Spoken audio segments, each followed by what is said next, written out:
Hello, hello. This meeting is called to order at 7:01 p.m. Good evening. This is a regular meeting of the Ferndale School Board of Education being held on Monday, May 20th, 2024. Our meeting is being video recorded and will be posted on the Ferndale Schools YouTube channel. All meetings in the Ferndale schools are held in public in compliance with the Open Meetings Act. Printed documents discussed in tonight's meeting are available to the public upon request, with the exception of any information protected by student or employee privacy rights. Board meeting information is posted on our website at www.ferndaleschools.org. If you do not have internet access and need information, please contact the board offices at 248-586-6652 by Thursday of the week prior to the meeting, and district staff will do their best to work with you. Roll call, Ms. Shepherd. Sabler. Here. Elter. Here. Hart. Here. Latasha. Here. Turner. Here. Vice President Palmer. Here. Thank you. Item 1.2, approval of the agenda. Are there any changes to the agenda?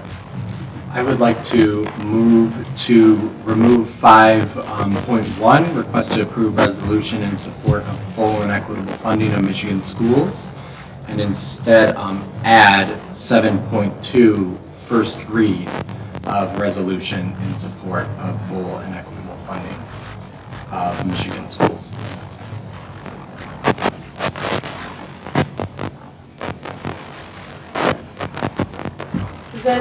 Does anyone have additional changes to the agenda? We have to approve yours first. Yeah, so I move to need the Oh, sorry. second word for advice. A second. Any discussion?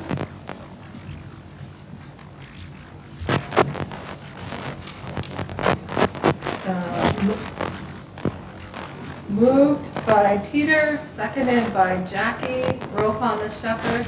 Sabler. Yes. Elter. Yes. Hart. Yes. Latasha. Yes. Turner. Yes. Vice President Palmer.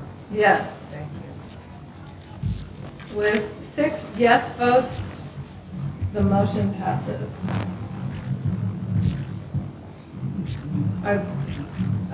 And we remove item 5.1 under action items, and we add item 7.2, first read of resolution in support of full and equitable funding of Michigan schools.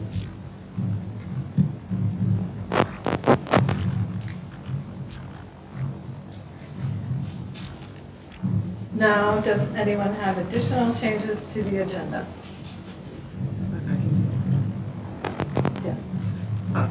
I would like to request to strike number 12, request to go into closed session to discuss negotiations.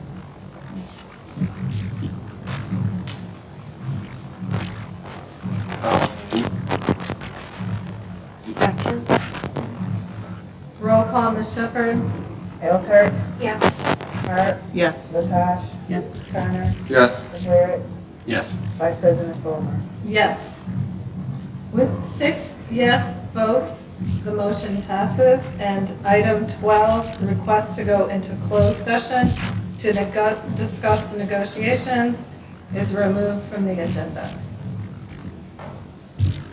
Does anyone have any additional changes to the agenda? Then, without objection and with unanimous consent, the agenda as amended is approved. Item 2, presentation of building, special ed department, Stephanie Hayes, director.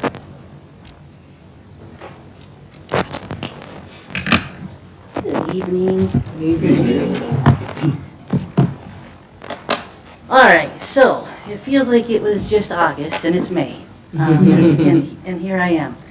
So Just starting out, I just wanted to share a few important things that have gone on over the year that I think are worthy of sharing with you from our department. Some of the difficulties, of course, as you know, is in special education, you are part of every building across the district. Honing in on specific this or that doesn't happen real easily because there's a lot of people involved, and a lot of people working together in collaboration. On our next slide, obviously everything that we do ties into looking at our current strategic goal areas, environment, excellence, and empowerment. And of course, the underlying of everything that we do is to create access and equity for all of our students and our staff and our families.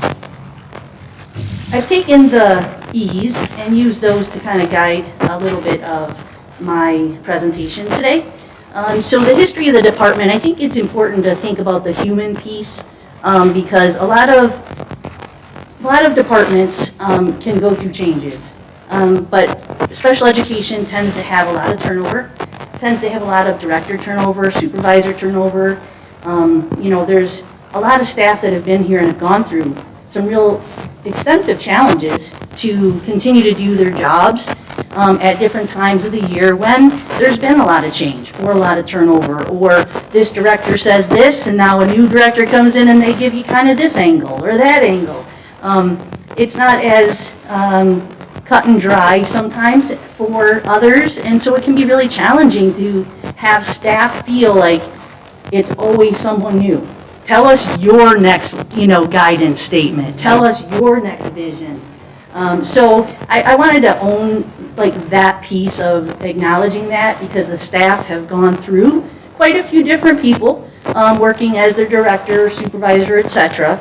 And we really wanted to acknowledge that from the beginning. So even when I met with them excitingly in August, one of the very first things that we talked about was, hi, I'm here, and oh, another one of you kind of things, right?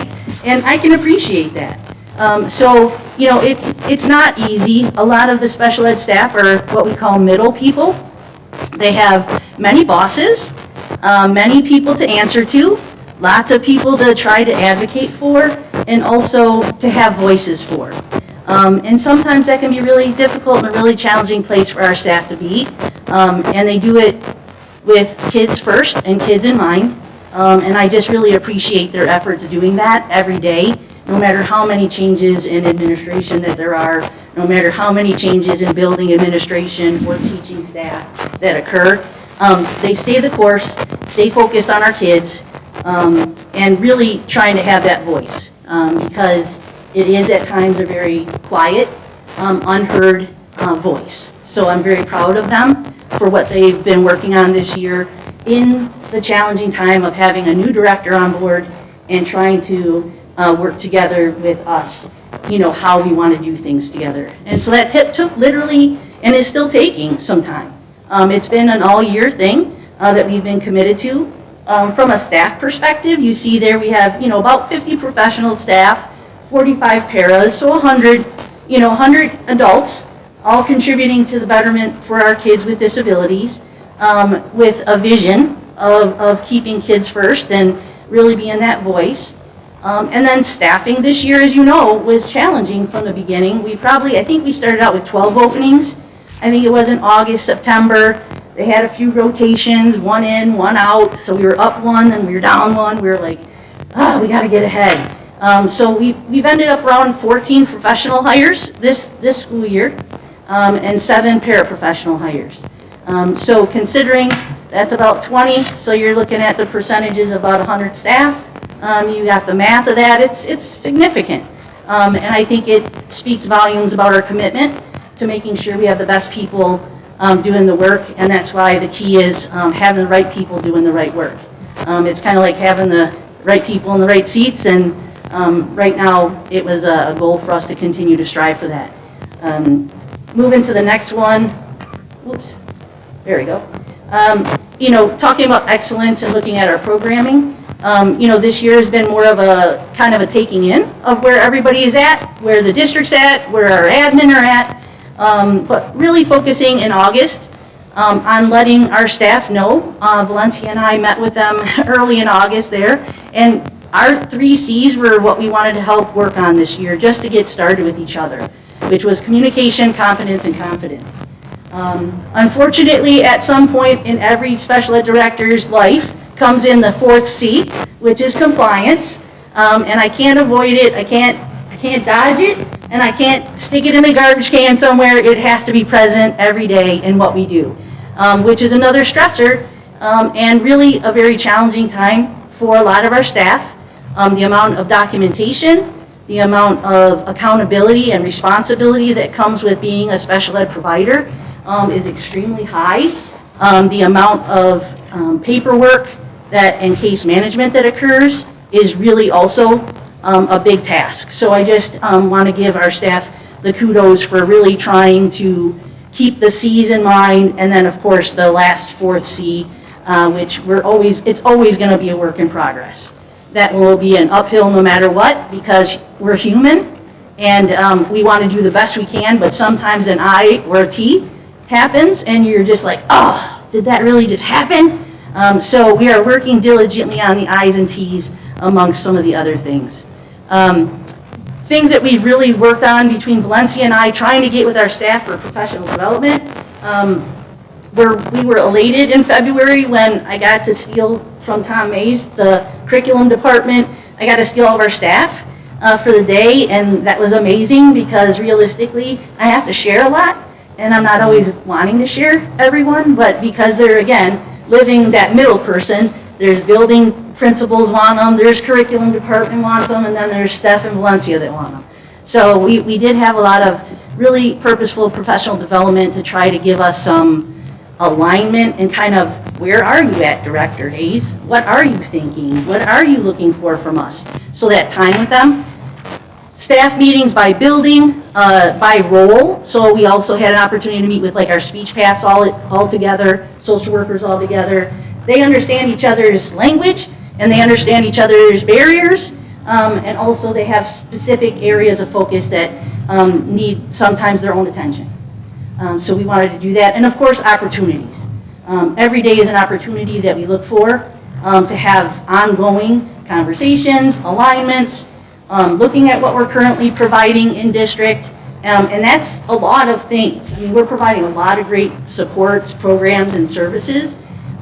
Really assessing that and kind of figuring out those next steps literally can take a year to 2 years for us to really get our head wrapped around where we're currently at for real, and then where's the work going to be. So we wanted to look at least restrictive environment. That's a basis for all special ed, and so we're looking forward to continuing to assess our programming to ensure we're doing those things too. Next. So environment, looking at really the communication, how we're communicating with our families, our culture, our climate. You know, working with our parent advisory committee, we knocked out 6 amazing meetings this year, kept it consistent. We're looking forward to, now that we've got the momentum, having the schedule be reviewed on like the district calendar to try to not cross over other PAC meetings and things. And then have it be a consistent once a month at a certain day time, and then that's it, not alternating or switching, so that we can get some consistency and then have more presentations, opportunities, parent time, kid time, etc. So we're really looking forward to that. Just an update, we are at our next meeting on the 28th. We will be going to give out a survey to any of the parents who either have been able to attend or have not, but also have some thoughts about what they would like to see. So Sarah, one of our PAC leadership, is going to send that out to our families with disabilities. So that survey will go out, she'll get that information, and we'll use that to help plan for the fall. We also have 1 spot on the leadership team for the PAC. That's an Open Schools Ferndale group that we are going to be doing like a application kind of survey if you're interested. So that's going to be coming out as well. That one will be probably just before the PAC meeting, and then after, so she'll mention it at that PAC meeting as well, so that we can get anyone who's interested at all to contact and have those forms be submitted. And then we'll review them together, and as you know, just as I did here in August, we have to bring that applicant to you as a board for approval, and then it goes to actually Oakland Schools Board as well for their approval. So we're coming up to that time, and we're interested and excited to see how we're going to grow. Teams, really trying to take care of each other. It can be a very challenging day sometimes in the life of a special ed provider or teacher or paraprofessional or any educator, and we really have to help each other and realize that the work, really, we don't have to make it harder, it's already really hard. And so how can we help each other and have that empathy and that understanding as teams and be really functional team units, which we're working on. Transparency in programming and communication, trying to get that out in terms of what we're looking towards for the fall. I just shared a letter that I'm going to be sending home with the middle school cognitive impaired program, that we have a teacher fully hired for the fall for that opening that's been out for over the past year plus. So we're really super excited to have that filled for the fall. And so that communication will go out so our parents can have something to look forward to for the fall, which is getting to meet our new teacher. And of course, big picture is that unity and alignment across the district.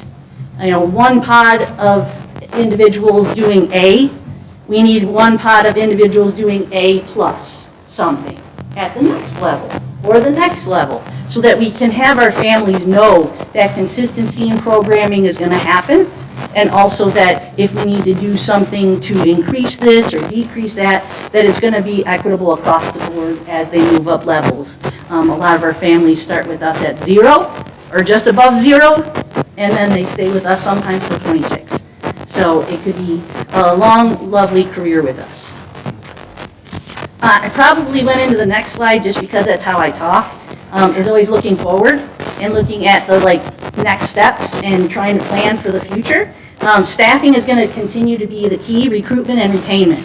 I would love, I'd be so excited if we only have 1 or 2, and I would prefer 0, that choose something else at the end of this year. But I would love to start out at just, maybe 1 or 2 down instead of 12 down in the fall or something like that. We know that shortages are rough right now.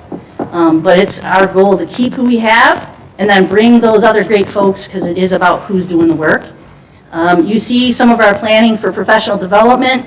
I look forward to working with the curriculum department, and Mr. Mays and I have been talking how our approaches are going to have similar themes to each other. UDL, MTSS, looking at interventions and strategies, how to better contribute and value those who can help, and look at it as a bonus and not a barrier. I already shared with you my C's, and then of course district level alignment, that special ed really isn't a silo or a separate place. It actually is a part of everyone's day. If you look around, if you listen, if you spend time, you'll see that every facet of special education crosses into each of our lives in some way, shape, or form. And so we all need to be kind of headed in that same path if we're really truly going to make good strides in the future. I probably went over my time, sorry. No. Questions, how can I help? I have one very basic question. I don't know what UDL refers to. Universal design for learning. It's your tiered interventions, how to help kids, all kids in the classroom, and then interventions that are a little more restrictive as you move up the tiers. I've definitely heard it. My apologies, I did it again, initials and acronyms everywhere. Anyone else that I can help with? Anything? All right. Thanks for your time. I appreciate it, you guys. Thank you.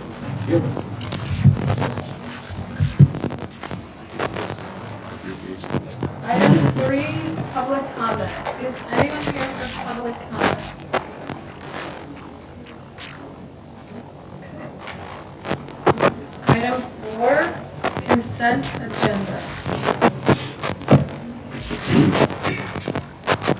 Item 4.1, request to approve minutes of special meeting, committee of the whole, April 1st, 2024.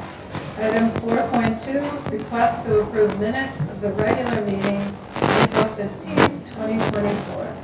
Item 4.3, request to approve minutes of the special board meeting, April 23rd, 2024. Item 4.4, request to approve new hires, resignations, and transfers. Item 4.5, request to approve bills and accounts, April 2024. Does anyone wish to remove an item from the consent agenda for questions or discussions later? Seeing none, I will entertain a motion to approve the consent agenda as presented. So moved. Second. Roll call, Ms. Shepherd?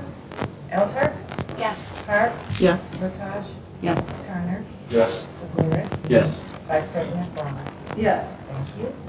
With 6 yes votes, the motion passes and the consent agenda is approved. Number 5, action items. Please note that all action items being voted on tonight were discussed in depth at the committee of the whole meeting held on Monday, May 6th at 6 p.m. We invite and encourage community members to attend our committee of the whole meetings, which are also open to the public.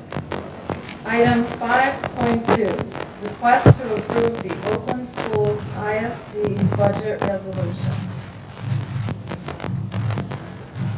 So as discussed in the last meeting, we are being asked, as we are every year, to approve the general fund budget for the Oakland schools, to being asked to vote in support or not in support. Noticeable things that we discussed, high level, they're currently in a 5-year spend down strategy of their fund balance to get back down to the target range. They're making investments in not only staffing, but also in support for district staffing, notably in HR, operations, and even SPED as well. Any other questions from the committee of the whole?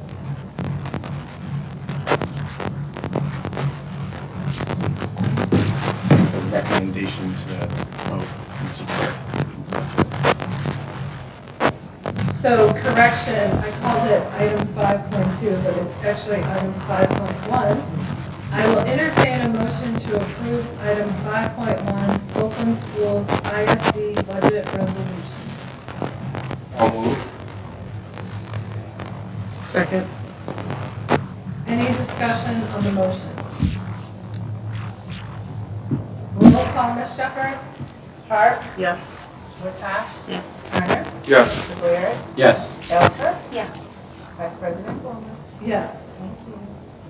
With 6 yes votes, the motion passes and item 5.1, request to approve Oakland Schools ISD budget resolution is approved. Item 5.2, request to approve the Sex Education Advisory Board proposal. Good evening, everyone. Good evening. As was discussed previously, this was brought up at the curriculum of the whole meeting. So I bring forth to you the curriculum instruction proposal form for the Sexual Education Advisory Board. There were 2 slight changes that were made from the discussions and questions that occurred at the curriculum of the whole meeting. And they are under co-chairs, the addition of the words "or designee of the Board of Education" and also "or designee of the superintendent." Additionally, the names of both co-chairs are added in there, Mr. Peter Siglerick as parent, and also Mr. Tom Mays.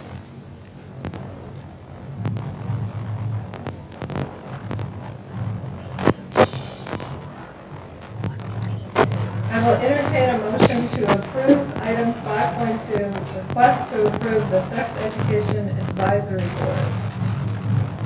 I'll move. discussion on the motion? I just want to say thank you for, I know we went through a lot discussing it, so thank you for going through and reviewing all of that. Thanks for all the discussions on it. And thank you to Mr. Mays and Mr. Sedlarek for this important work. Roll call, Ms. Shepherd? Latasha? Yes. Turner? Yes. Segura? Yes. Elter? Yes. Hart? Yes. Vice President Ballmer? Yes. Thank you. With 6 yes votes, the motion passes, and item 5.2, request to approve the Sex Education Advisory Board proposal. Oh, sorry. I thought I was missing something. Item 5.3. Oh, thank you, Mr. Adams. I was missing something. Request to approve, item 5.3, request to approve the K-5 science curriculum proposal. Good evening, everybody. As we discussed a couple of weeks ago at the Committee of the Whole, we are asking you to consider approving multiple literacies and problem-based learning as our new K-5 science program to be officially adopted in the fall of 2025.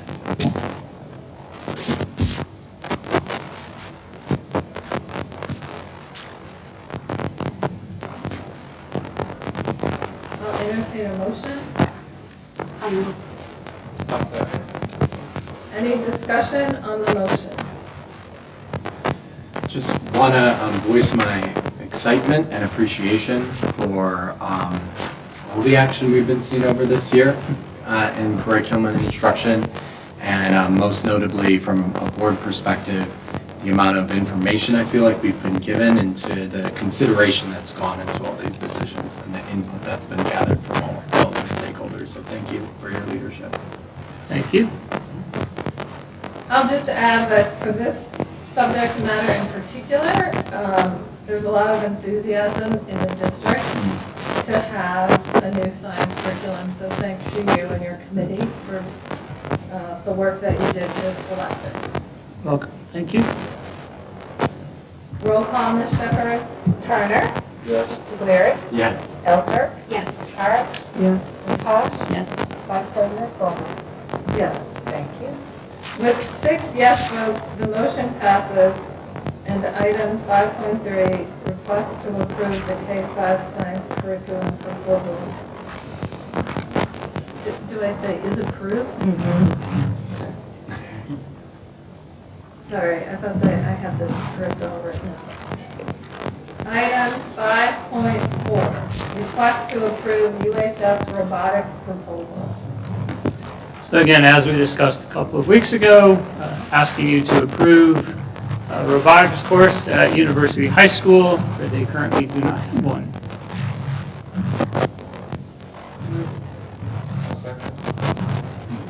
Any discussion on the motion?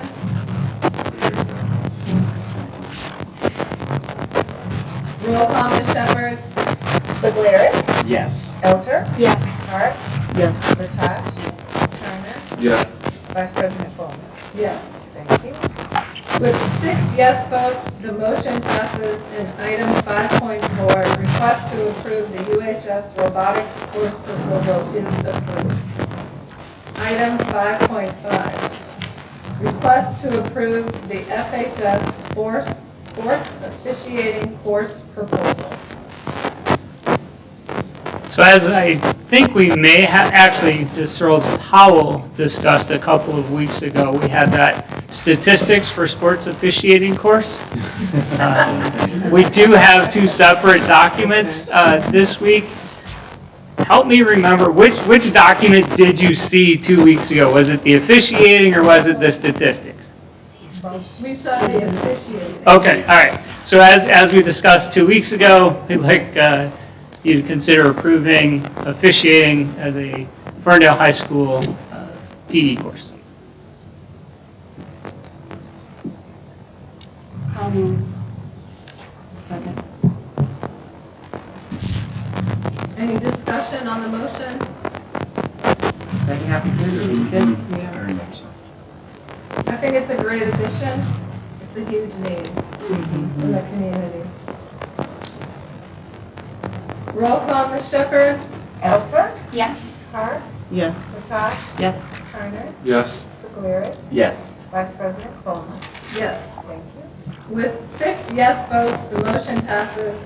And item 5.5, request to approve the FHS sports officiating course proposal is approved. Item 5.6, request to approve the FHS statistics course proposal. Okay. So this one I'll take a little more time because I don't think you had this document in front of you 2 weeks ago. Ferndale High School would like to add a statistics course for 11th and 12th grade students. Currently, there's a little bit of a gap between personal finance and then pre-calc and AP calculus. So with the addition of a statistics course, that gives juniors and seniors another rigorous course in the math department that they can use to satisfy their math requirements, especially that final year math requirement. I'll entertain a motion to approve item 5.6, request to approve the FHS statistics course proposal. Jonathan? Second. Here. Any discussion on the motion? Just one quick question of clarification. So grade levels serve 10 through 12, but if we typically have students who place out like in 7th, 8th, 9th grade, would they be eligible to take stats if they have placed out of the other math courses? Absolutely. Do we need to amend this in any way? Or it's just handled like other classes? Roll call, Ms. Shepherd? Hart, Yes. Latage, Turner, Yes. Segura, Yes. Elter, Yes. Vice President Coleman. Yes. With 6 yes votes, the motion passes, and item 5.6, request to approve the FHS statistics course proposal is approved. Item 5.7, request to approve the University of Michigan Dearborn dual enrollment proposal. As we discussed 2 weeks ago, I'd like you to consider approving a partnership allowing Ferndale Public School students to take University of Michigan Dearborn dual enrollment classes at a Ferndale Public Schools building, starting in the fall of 2024.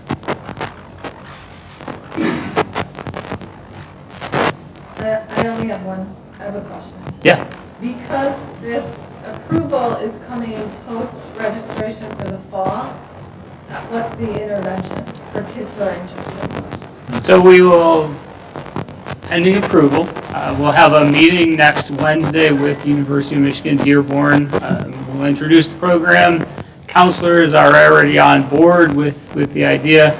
We're not expecting large numbers, and counselors are, they understand that they will need to make some schedule changes. They express no displeasure, with that. They're excited for the program.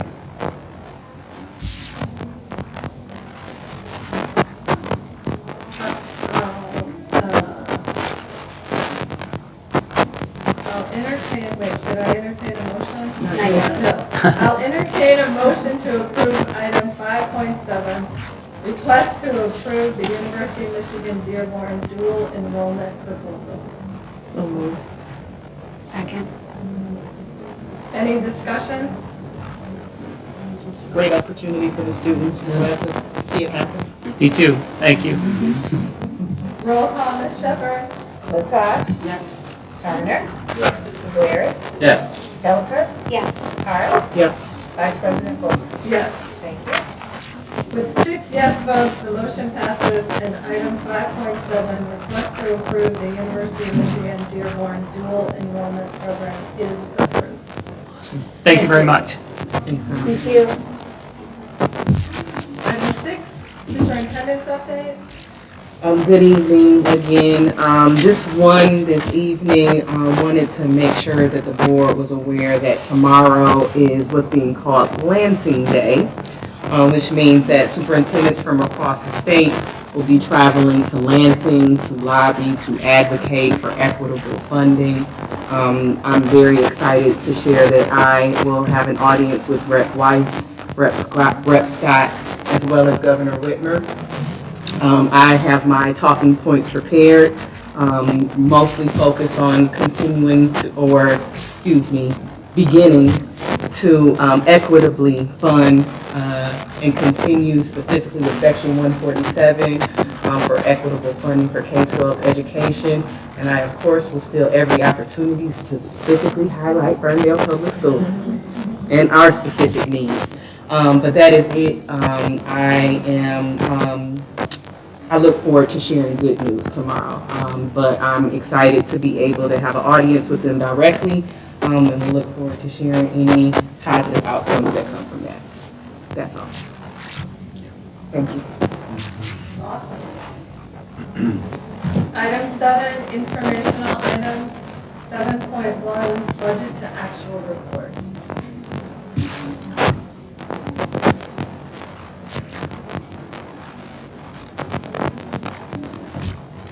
Hello and good evening. Good evening. This is the budget to actual for April. And there was a question from the board member about the other financing uses. Okay. In 2022, 2023, we had a grant. It was called ARP, Child Care Stabilization Grant, that stands for American Rescue Plan. That was something with preschool, okay? And the money, there was some money spent on cameras at the preschool. But a majority of the money was not spent, about $121,600 was not spent, and the money was sent back, and that's what's causing the variance.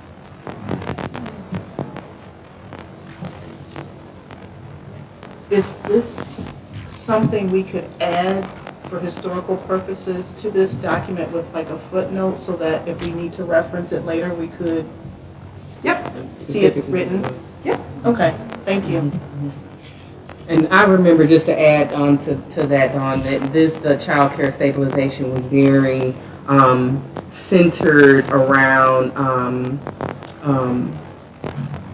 operations, facilities. It was, honestly, it seemed to be targeted a little bit more to like child care facilities and how they can sustain and maintain through COVID. So I share that to say like it was extremely rigid with what the allowable expenses were, which may speak to why there were some funds that needed to be sent back. We couldn't make it apply to our context. You read my mind. That's exactly what I was going to Yeah. say. Thank you. You're welcome. Are there any other questions? Could you explain quick needs a little bit more? Oh, well, unfortunately, not really. The state of Michigan's not approving the grants. No one in Michigan has the grants approved.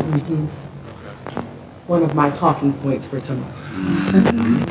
Please, just give us the grants that we were awarded, the funds actually are needed. So that's it. I know. Any other questions? Thank you. Thank you. Thanks, Tom. Item 7.2, first read of the resolution in support of full and equitable funding of Michigan schools. Right. So first, just a quick question for the first read.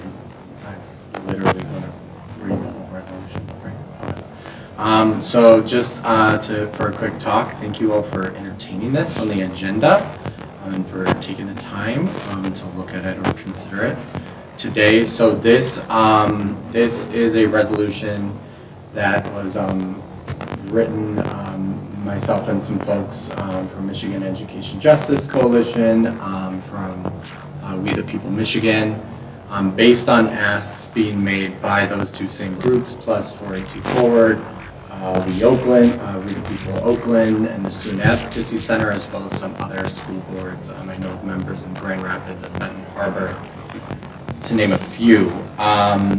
Just came out discussions of what can school boards actually do at this point to potentially have some impact over the pending education budget that is likely to be discussed the first week in June and finalized then. If not the first week, the second week, but probably the first week. So the basis for the details of their requests are, these are what these experts within the education advocacy community believe are priorities that for better funding schools in Michigan that are the best balance right now at this point in time of things that would be transformative and meaningful but are also practical and achievable for the state legislature and the governor to approve, or at least put on their priority list for then the subsequent year. A lot of the numbers and the figures specifically, many of them are based on they're the projections for what it would take to meet the weighted recommendations outlined in the School Finance Research Collaborative paper from 2019 and the update in 2021. That's where most of these figures come from. Some of them are about actually meeting targets that have been set in previous legislation but never actually met. And then some of them are based on specific cost estimates for line items that these advocacy groups are asking for, and they're in the budget ask document shared with you, the budget ask one pager. There's a link to a more detailed document that has a lot more details that goes into all of that. So with that, I will read it. So it's a resolution in support of full and equitable funding of Michigan schools.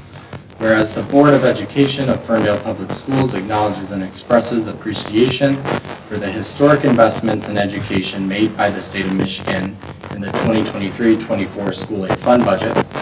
Whereas the School Board of Ferndale Public Schools recognizes that the state of Michigan education budget must be further increased to address additional needs of Michigan students, parents, caregivers, and community members. Whereas in 2018, the School Finance Research Collaborative completed a school finance adequacy study to determine the true cost of insuring all of Michigan students met state standards. This study was updated in 2021. The report recommended a weighted funding formula for special education students, those living in poverty, English learners, and career and technical education. Additionally, the SFRC study acknowledged the need for additional funding for transportation of students, rural isolation, the state pension system, and adequate facilities. Whereas the School Board of Ferndale Public Schools recognizes that schools in Michigan have been inequitably funded for decades and continue to be inequitably funded in a manner that makes achieving education equality for all students in the state of Michigan near impossible. Whereas the School Board of Ferndale Public Schools believes that the resources used to fund Michigan schools, primarily taxpayer dollars, should be controlled by community stakeholders and thereby reflect the needs and wishes of said stakeholders.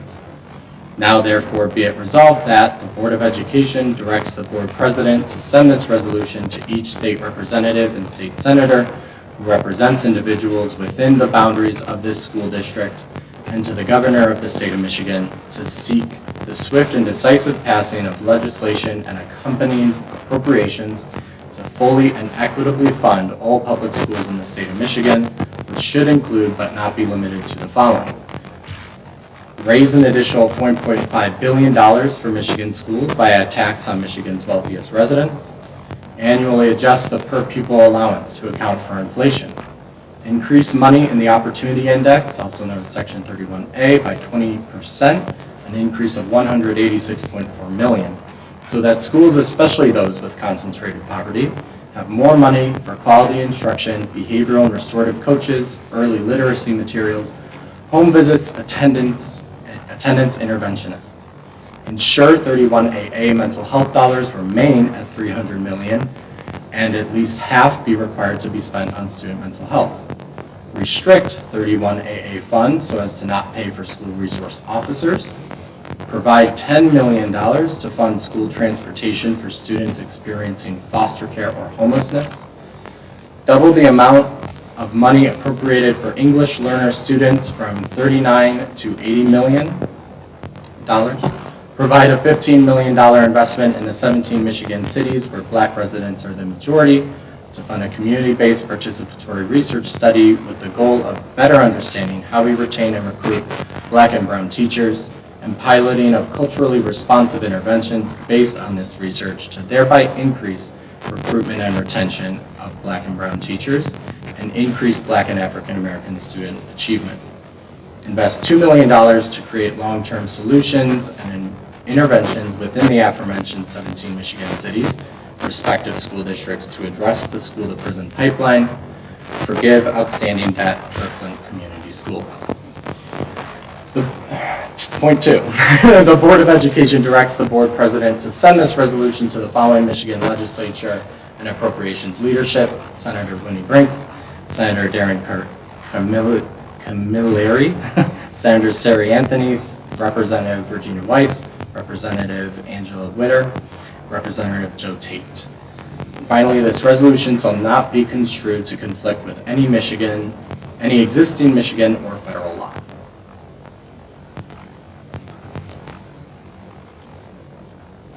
Questions, comments, concerns?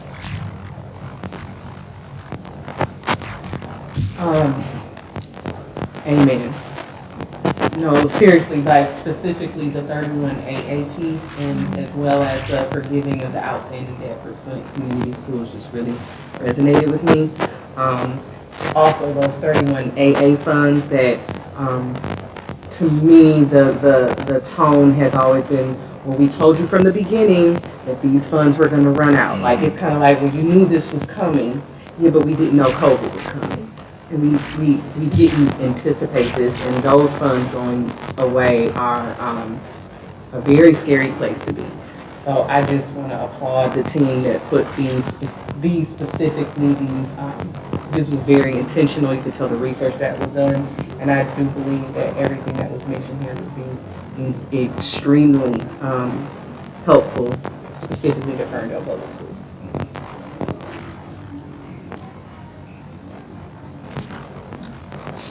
I have a question. What are the 17 Michigan cities? Like, I couldn't find it. Is it listed in one of these two? Yeah, it's listed in the more detailed document that's linked out into. Let me see. The footnote. Yeah. Was it that one?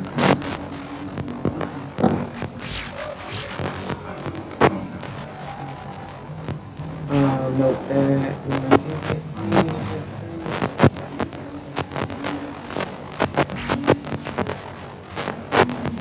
Ooh, this is 358 pages. I can pull that out. Yeah, I can pull that out. I'm curious to know what the. For sure. Okay.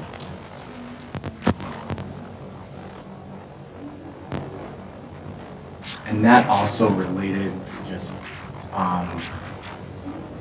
so the specific mechanism for that ask is an expansion of some funding that the state of Michigan put together for teaching of just making more inclusive history teaching to make sure that the experience of Black Americans and Brown Americans is better included in history teaching, and it's kind of trying to find a mechanism to expand that out to make it more about broader issues, inclusivity in education. Do you know what the thought process was behind the suggestion on how to raise the funds? I mean, I don't know if it needs to come from the wealthy, that'd be great, or, you know, the road fund, or the rainy day Hollywood fund, or. Yeah, I definitely think that's more our advocacy, you know, our activist language, but, you know, the main thought behind that is recognizing that under current, our current flat tax largely system, there's not a whole lot we can do to increase funds available. We need some sort of progressive taxation. So be that a value-added tax, a wealth tax, or, and this last one would be a constitutional amendment, would be a progressive income tax. So I think that's where that language comes from specifically. And then when you're talking about community members up here, is this encompassing staff, or is that community residents? District community, so that'd be staff and, yeah, so all stakeholders. What specific point? The last where, The second paragraph, it talks about students, families, caregivers, and community members. I just noticed that there was some staff called out specifically, and I think more of staff as opposed to residents in the community when we're talking about this. And then, this is just my wordsmithing, and I apologize, I'll just do it in one word. Educational equality, that always makes me nervous, because you can bring it down. Bring everybody down instead of bringing everybody up into excellence. I agree. I know the thought process with that verse was intentionally calling out equity, the process of equity to equality, so equitable processes to equal outcomes. I don't even think like the top districts are getting enough. So I think we all should be getting more. We should be, you know, quadruples. Oh, for sure. So what would you like to I change it just, to? if we could maybe talk about excellence as opposed to appropriately funded, or, you know, I don't think we even, if we came up to Birmingham Bloomfield standards, would it be enough for what we need? I think everyone has been hit. Oh, yes. So instead of like all bringing everybody up to mediocre, isn't necessarily, it's equal, but it's Yeah. not appropriate. That's a good point.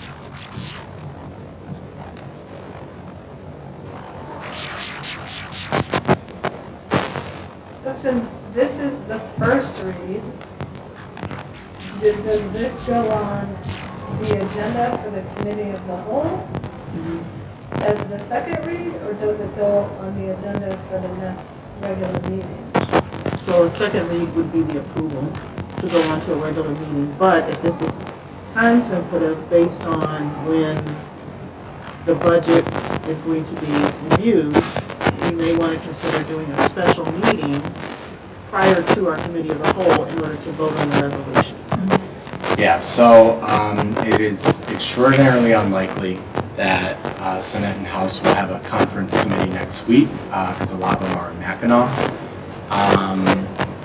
chilling. And, but it's very likely that that week after, the first week in June, they will come together as a conference. So if we're thinking about impact and making this as meaningful as it can be, passing it this week or next week would help not only make sure it gets to that conference committee in time, but also gives time for it to be something that could be considered by other school boards too.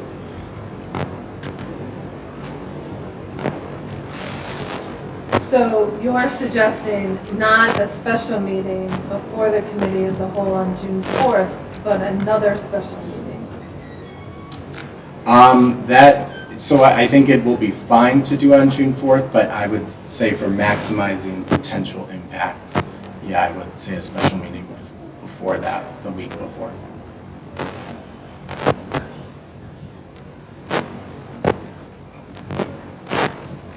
Okay, so something for us to consider. Anything else on the resolution? Sorry, just one more. Is it planned on being, like, I know you said that there were like 3 different districts you know that are sending it out, but being sent to, like, I'm hearing like the Oakland County School Board Association, like sending to them, or anyone else to kind of push forward also? That would be up to us, because from the state level, it's really just about getting to those actors. I I don't know about the reception at our county level, Yeah. to be honest.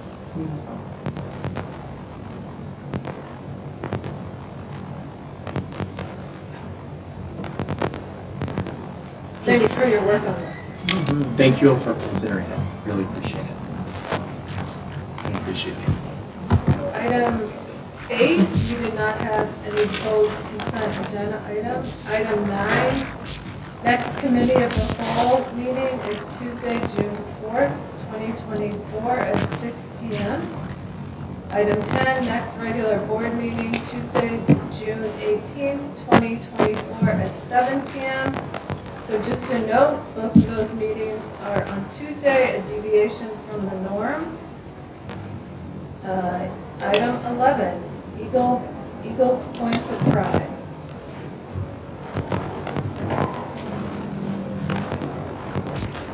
No, oh, God.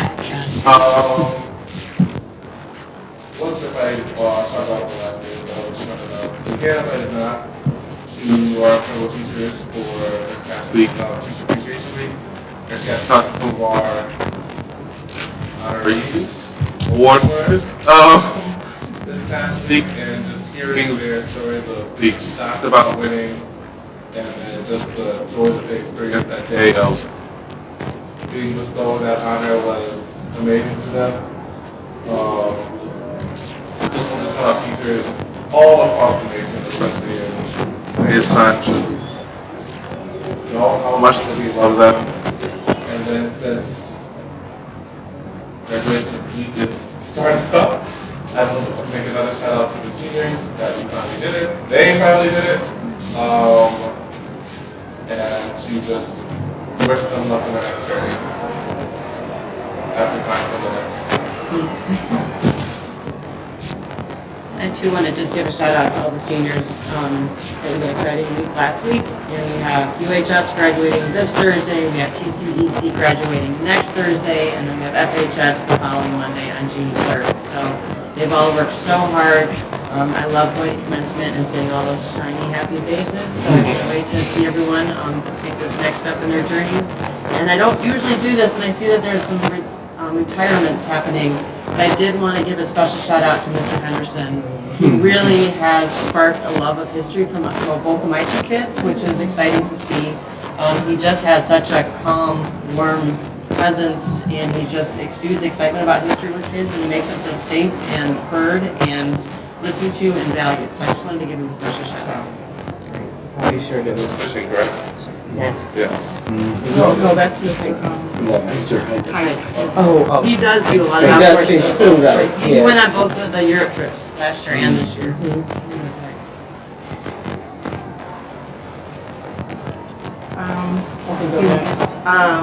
Recently, it was published in the Oakland Times, all the local districts in enrollment.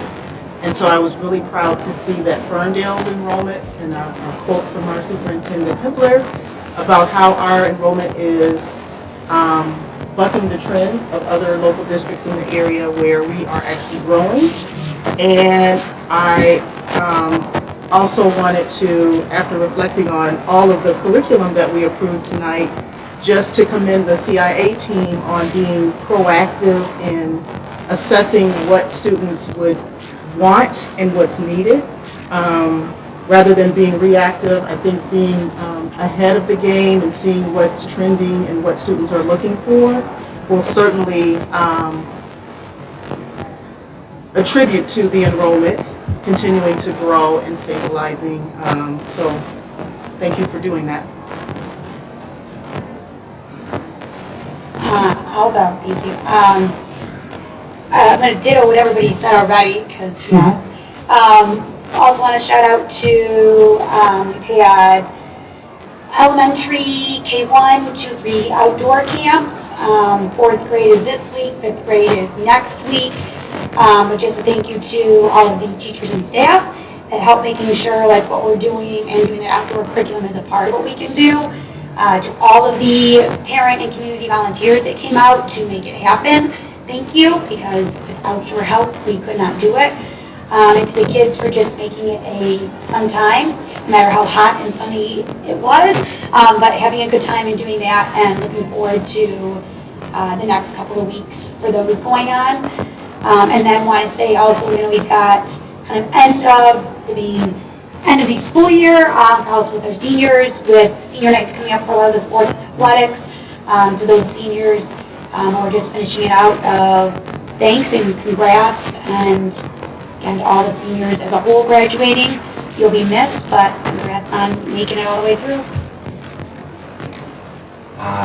Yeah, it's a time of ceremonies and activities for sure. Point of pride, point of joy has been, especially a lot of my world is with the younger kids, how much they are just filled with joy at all this end of year activity. And I know it can be a stressful time and a hectic time for the parents and the teachers and all the staff, but seeing all the energy that all the adults are putting in, how it is bringing joy to these kids, us letting that come back to us, that it's a special time for them, not just our seniors, but really all our kids, right? A few specific points of pride I want to highlight. This one going way back to May, shortly after our last regular meeting. I had also talked about ceremonies, the pleasure to attend the OTC Awards, where two of our students, Vance Lewis Bell and Rose Speedwell, were honored there. So I just wanted to give them a shout out. Attending the Grant Historical Marker Ceremony, seeing the big turnout there and us being well represented by Superintendent Hibbler. The recognition, it had a really nice tone of the appreciation for the growth we have had, and looking forward as we mark the history that, has not always been something to celebrate. Also just shout out to the seniors. I was so impressed at the UHS Decision Day with everyone's post-grad plans. That's always fun to see, and I look forward to seeing the graduation ceremonies and everything else take place. And to our teachers coming out of, we had Teacher Appreciation Week in between meetings, so some belated appreciation on the record for you all. And end the year. Yeah, I think I was supposed to go last. Okay. So I would like to give a shout out to Jessica Wallace, who is our Ferndale Youth Assistance caseworker, who received a huge award as Advocate of the Year from Communities and Schools. She was celebrated at a huge event on May 10th. I was honored to be able to witness her receiving the award as a show of support with her family, and just cannot express enough how appreciative we are for Jessica, Ferndale Youth Assistance, how much they do for our students and for our families. And also thank you to Robert Tolbert for ensuring that we were able to be there to cheer her on. It was a very special moment, and want to shout her out again specifically.